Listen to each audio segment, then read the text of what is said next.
شیخ اعظم سیدنا محی الدین ابن عربی رحمۃ اللہ تعالی علیہ، ان کی کئی چیزیں لوگوں میں ایسی بھی مشہور تھی کہ شیخ محی الدین ابن عربی ایسے ایسے الفاظ بول جاتے ہیں جو شریعت میں ہوتے نہیں ہیں. بہت سارے مسائل ان کے ہیں، لیکن ایک بار شیخ محی الدین ابن عربی بیٹھے ہوئے تھے، کرسی پر ہیں، سامنے مریدین بھی ہیں، بہت سارے ملنے والے لوگ بھی آئے ہوئے ہیں. اسی اثنا میں انہوں نے ایک جملہ ایسا کہا، واقعی اگر آپ کے سامنے بھی ایسی بات آئے تو آپ بپھر جائیں. شیخ محی الدین ابن عربی کہتے ہیں، اے لوگوں جو تم سب یہاں میرے پاس بیٹھے ہو، تمہارا خدا میرے پاؤں کے نیچے ہوتا ہے، میرے قدموں کے نیچے ہوتا ہے. سب ظاہر سی بات ہے جیسے ایسا جملہ سنا تو اٹھ کر کے لوگ بھاگنا شروع ہو گئے کہ آدمی کافر ہو گیا. شیخ اعظم ہیں یہ حضرت محی الدین ابن عربی، جن کی بہت ساری کتابیں ہیں. تصوف میں آپ کا ایک بہت بڑا باب ہے. لوگ اٹھ کر کے ادھر سے ادھر چلنے لگ گئے کہ ایسے ایسے جملے بول رہے ہیں، یہ محی الدین ابن عربی کو ہو کیا گیا، خدا پیروں کے نیچے ہوگا، کفریہ جملہ ہے.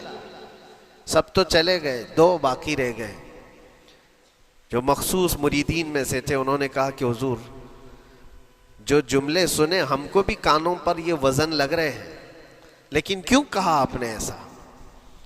اس کا کچھ معنی ہے؟ آپ جیسے عظیم المرتبت بزرگ سے ایسا جملہ کیسے ممکن ہے؟ انہوں نے فرمایا کہ ان سب کو بھی تو یہ پوچھنا چاہیے تھا میرے بولنے کا مطلب کیا ہے. فوراً بدگمانی کیا اور بھاگ گئے. تم دو باقی رہ گئے، میں بتاتا ہوں کہ میں نے یہ جملہ کیوں کہا تھا. تو کرسی پر بیٹھے تھے اور چٹائی نیچے بچھی ہوئی تھی یا قالین بچھی ہوئی تھی جس پر لوگ بیٹھے ہوئے تھے. آپ نے اپنے ان دو مریدین سے کہا یہ چٹائی اٹھاؤ. چٹائی اٹھائی تو دیکھا وہاں پر سونے کے چاندی کے سب سکے رکھے ہوئے تھے جو شیخ محی الدین ابن عربی کے پیروں کے نیچے تھے. کہا وہ جتنے آئے تھے وہ اسی کی عبادت کرتے تھے، اس لیے میں نے کہا کہ تمہارا خدا میرے پاؤں کے نیچے ہوتا ہے. وہ خواہشات کے پجاری ہیں. میں نے اللہ نہیں کہا، اللہ رب العزت وہ قادر مطلق ہے. میں نے کہا جس کی تم عبادت کرتے ہو، جس کو تم خدا بنائے رکھے ہو، وہ میرے پیروں کے نیچے ہوتا ہے. اور حقیقت ہے میرے عزیزوں، جنہوں نے خواہشات کے پیچھے بھاگنا شروع کیا، در حقیقت وہ اپنا خدا بنا چکے ہیں ان کو. کیا ایسا نہیں ہوتا ہے کہ جو بندہ ضدی طبیعت کا ہوتا ہے، چاہ لیتا ہے کہ یہ مجھے چاہیے تو چاہیے، یہ مجھے چاہیے تو چاہیے. یہ جو ضد ہے اپنی خواہش کو پوری کرنا، یہاں پر کہا گیا ہے کہ وہ اپنی خواہش کی عبادت کر رہا ہے، اس کے پیچھے بھاگ رہا ہے. اسی لیے اللہ کے نبی صلی اللہ تعالیٰ علیہ وسلم کی ایک حدیث میں آپ کو سناؤں. حضور اکرم صلی اللہ علیہ وسلم ارشاد فرماتے ہیں، لا یؤمن احدکم حتی یکون ہواہ تبعا لما جئت بہ. تم اس وقت تک پورے مومن نہیں ہو سکتے جب تک کہ اپنی خواہشات کو میری مرضی کے مطابق نہیں بنا دو گے. حضور کے قدموں میں لا کر اپنی ہر خواہش کو قربان کرنا ہو. یہ نہیں کہ میری چاہت تو ایسی ہے، میں خواہش ایسی رکھتا ہوں لیکن شریعت ایسا کہتی ہے. یہ جب ٹکراؤ آیا تو سمجھ لو کہ تمہارے اندر ایمان آیا ہی نہیں ہے، تم مومن نہیں ہو. مومن وہ ہے جہاں دنیا کی ساری خواہشات وہ حضور کے قدموں پر قربان کر دیتا ہے، اس کی اپنی کوئی خواہش نہیں ہوتی. اسی لیے میں اکثر یہ کہتا ہوں ان نوجوانوں سے جن کو کچھ نصیحت کی جائے تو وہ کہتے ہیں کہ مولانا ہماری لائف ہے، ہمیں انجوائے کرنے دی جائے. یہ ابھی تو ہماری لائف ہے، ہماری اپنی لائف کو ہمیں انجوائے کرنے دیا جائے. نادان کس نے کہا کہ تیری اپنی لائف ہے؟ تیری لائف ہے کہاں؟ زندگی یہ نہیں کسی کی کسی کے لیے، زندگی ہے نبی کی نبی کے لیے. اور نہ سمجھ مرتے ہیں زندگی کے لیے، ارے جینا مرنا ہے سب کچھ نبی کے لیے. جو خواہشات کو لا کر کے حضور کے قدموں پر رکھ دیتا ہے تو پھر وہ کہتا ہے میرے عزیزوں، وہ پھر آ کر کے یہ کہتا ہے اپنی خواہشات اپنی طبیعت جہاں سب مر جاتی ہے آدمی کی، اس کی اپنی کچھ نہیں ہوتی، تب اس مومن کی زبان سے یہ نکلتا ہے یا رسول اللہ زمین و زمان تمہارے لیے، مکین و مکان تمہارے لیے، چنین و چنا تمہارے لیے، بنے تو جہاں تمہارے لیے، ہم آئے یہاں تمہارے لیے، اٹھے بھی وہاں حضور کے لیے۔ اس کا اپنا کچھ نہیں ہوتا، اپنی خواہش ہوگی تو میں کرتا رہے گا، اور جتنی خواہشات کے پیچھے بھاگتا رہے گا دنیا اس کا پیچھا کبھی نہیں چھوڑتی، اور نہ ہی دنیا اس کو کبھی سیراب ہونے دے گی، کبھی پیٹ بھرنے دے گی ہی نہیں۔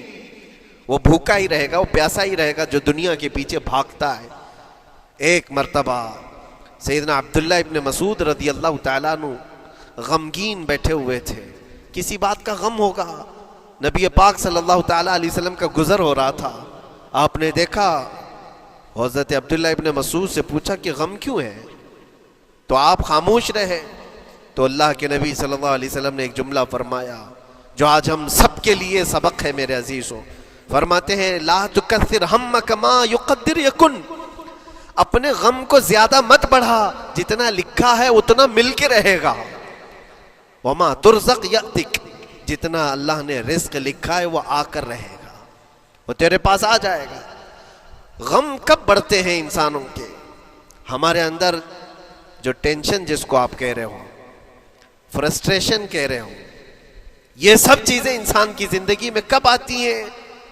جب یہ اپنی لو اور اپنی خواہشات دنیا سے لگاتا ہے، خالق سے اگر لگاتا ہے تو پھر اس کے غم نہیں بڑھتے، بلکہ غموں کا مداوا ہے۔ اسی لیے بزرگوں نے فرمایا کہ اگر ٹینشن فری جینا چاہتے ہو تو انسانوں سے امیدیں کم کر لو، اللہ کی ذات سے یقین بڑھا لو، اس کی ذات سے یقین بڑھاؤ۔ ہم نے دیکھا ہے اپنی زندگی میں جس سے ہم ملتے رہے، جس سے کچھ خواہشیں رکھتے رہے، یا جس کے متعلق کچھ امیدیں وابستہ کر رکھی، یہاں امیدیں ٹوٹ جاتی ہیں، پھر انسان کا غم بڑھتا ہے، انسان مغموم ہو جاتا ہے۔ اللہ کی ذات سے جو وابستہ ہوا اور وہاں جو آس لگایا، وہ ہر دن بشاشت کے ساتھ جیتا ہے، یقین کے ساتھ جیتا ہے۔ اسی لیے میرے عزیزوں، یہاں جس نے بھی اپنے خواہشات کو دنیا کے ساتھ لگایا ہے اسے کم کرنا ہے۔ لا تکثر ہمک ما یقدر یکن، اللہ کے نبی فرماتے ہیں اپنے غموں کو زیادہ مت کر، جتنا لکھا ہے اتنا تجھے مل کر رہے گا۔ اس دار فانی میں، اس عمل کی دنیا میں ہم نے اپنے بہت ساری چیزیں پھیلا رکھی ہیں۔ ایک چیز میں آپ کو بتاؤں کہ کبھی کبھار میں دیکھتا ہوں موبائل کو، اب سب کے ہاتھوں میں موبائل ہے، اور کبھی کبھار یہ اسٹک بھی ہوتا ہے، اچھی کمپنیوں کے موبائل بھی اسٹک ہو جاتے ہیں، یا تو کبھی بہت زیادہ بیٹری گرم ہو جاتی ہے اور موبائل بھی گرم ہونے لگتا ہے۔ پھر اس کا حل کیا ہے؟ ایکسپرٹ سے پوچھتے ہیں موبائل کبھی ہینگ ہو رہا ہے یا کبھی بہت بیٹری گرم ہو رہی ہے، اس کے ریزن کیا ہیں؟ تو وہ ایکسپرٹ یہی بتاتے ہیں کہ اس کے اوپر اوور لوڈ ہو سکتا ہے، بہت زیادہ اس میں ڈیٹا جمع ہو چکا ہے اور پھر بیک گراؤنڈ میں ایکٹیو ہے بہت زیادہ، جس کی وجہ سے بیٹری ہارمفل ہے، بہت زیادہ گرم ہو جاتی ہے، یا تو پھر ایک ساتھ کئی چیزیں اس کے اندر ڈال دی جاتی ہیں تو اس کا پروسیس کم ہو جاتا ہے، اسٹک ہو جاتی ہے۔ یہ تو موبائل ہے جو تمہیں سکھا رہا ہے۔ یہی چیز ہے دنیا کے ہمارے اس لائف میں، ہماری زندگی میں بہت زیادہ چیزیں اگر دماغ میں آ جاتی ہیں تو پھر دماغ گرم بھی ہو جاتا ہے اور اسٹک بھی ہوتا ہے، ہر چیز سوچنے سے بھی عاری ہو جاتا ہے، صحیح طریقے کے فیصلے نہیں لے پاتا۔ اچھا نقصان کیا ہے اس کا؟ سیم ہم نے موبائل ایکسپرٹ سے بھی پوچھا، جب موبائل بہت زیادہ گرم ہونے لگے یا اسٹک ہونے لگے تو اس کو کیا کرنا چاہیے؟ تو ایکسپرٹس بتاتے ہیں کہ اس کے ریڈیشن بہت زیادہ ہوتے ہیں اس وقت، اور یہ نقصان پہنچا سکتا ہے، جو استعمال کر رہا ہے اس کے دماغ پر بھی اثر کرے گا، آس پاس کے لوگوں پر بھی اثر کرے گا۔ ایک موبائل کے اوپر اگر زیادہ لوڈ آ جائے تو اس کے ریڈیشن آس پاس سب کو خراب کرتے ہیں۔ یہی حال انسان کی زندگی کا ہے، تمہارے دماغ کے اوپر اگر غم زیادہ بیٹھ گئے اور بہت زیادہ دماغ حاوی ہو گیا تو خود کا تو نقصان کرو گی ہی، آس پاس جتنے ہیں سب کا نقصان کرو گے، تمہاری وجہ سے تمہارے ماں باپ بھی پریشان، تمہاری اولاد، تمہارے بیوی بچے سب اس پہ ان سب چیزوں میں ملوث ہو جاتے ہیں۔ اب اس کا علاج کیا ہے؟ کہا گیا موبائل کو آف کر دو، ڈیٹا کم کر دو، اس کے اندر سے کچھ چیزیں ڈیلیٹ کر دو، پھر یہ اپنے نارمل حالت میں آ جائے گا۔